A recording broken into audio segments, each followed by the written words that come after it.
So restrictive covenants are core practice area for our firm. And what I mean by restrictive covenants are confidentiality agreements, non-compete agreements, non-solicit agreements as to customers, and non-solicit agreements as to employees. They're all enforceable at different levels, and you need to know at what level they are enforceable and when to use these things so that they can be enforced by a court to protect your business. Because with your employees and even your independent contractors, you're making an investment in them and you're sharing confidential information with them, and you don't want them running off with your employees, running off with your customers, and starting a competing business. So first of all, talk to a business lawyer in your state where this employee is and figure out what's enforceable. What should I put in these agreements and where should you put them? Because you may put it in an employment agreement. You may have a separate document for a non-compete and non-solicit agreement. You also need to understand that the Federal Trade Commission recently published a rule banning non-competes. The enforcement of that rule has been stayed by a federal court in Texas, but it may come up later, and especially depending on who wins the election in November, whether it's a Republican, whether it's a Democrat, whether there's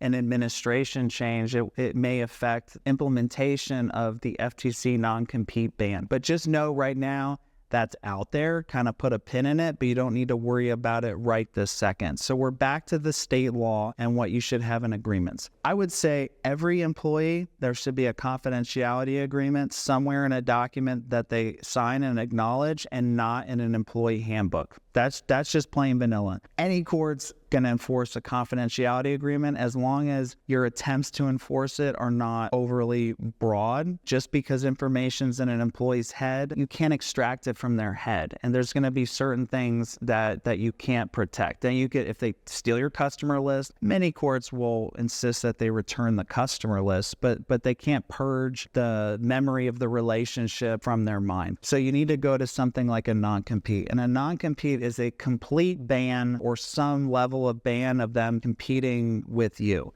You can't do an industry-wide ban, at least in Texas. And I'll speak a lot to Texas because Texas is the main area that I practice in, main state. You can't do an industry-wide ban. It needs to be reasonable in scope and duration being the time, whether that's 6 months, a year, 2 years. And it also, the scope would be, is it just in, for instance, the city of Houston? Is it all throughout the state of Texas? Is it all through the country? And all that depends on the facts and circumstances of the employee. What position is it? Do they mop the floors at your company? Or does your company only do business in Texas? Does your company do business all throughout Texas? All these things are a factor. And I mentioned the mopping of the floors, also their position. Someone that just mops the floors has no client contact. They're not developing relationships with your clients. There's no risk that they could steal it and compete with you, so why ban them from competing with you? However, a sales guy, someone that's out in the field, someone that you're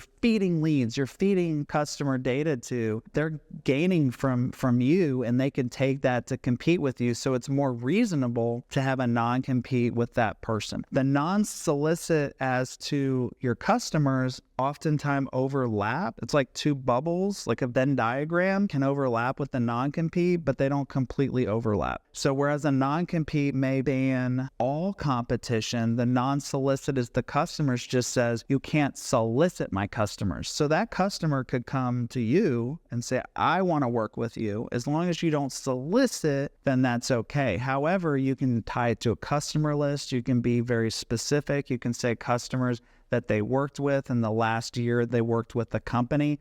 Things like that are pretty enforceable compared to a non-compete. There's been a pushback in the courts that we've seen, and this is all based on our actual experience in different courts throughout Texas enforcing non-competes on behalf of employers and sometimes defending them on behalf of employees. We've seen a pushback against non-competes. Courts just don't like them. So it's always good to have that belt and suspenders approach and also use your non-solicit as to the customers. So in case one restrictive covenant fails, the other restrictive covenant stays in place. And then you have your non-solicit as to employees. You don't want all your employees. There's some You have a manager, they're really liked by all your employees, they decide to compete with you. If they take all your employees, that can literally shut down an office. It could shut down a business. So you want to prevent that from happening too. Those types of things should be discussed with your business lawyer, a business lawyer that understands restrictive covenants, preferably one that doesn't just draft them, but that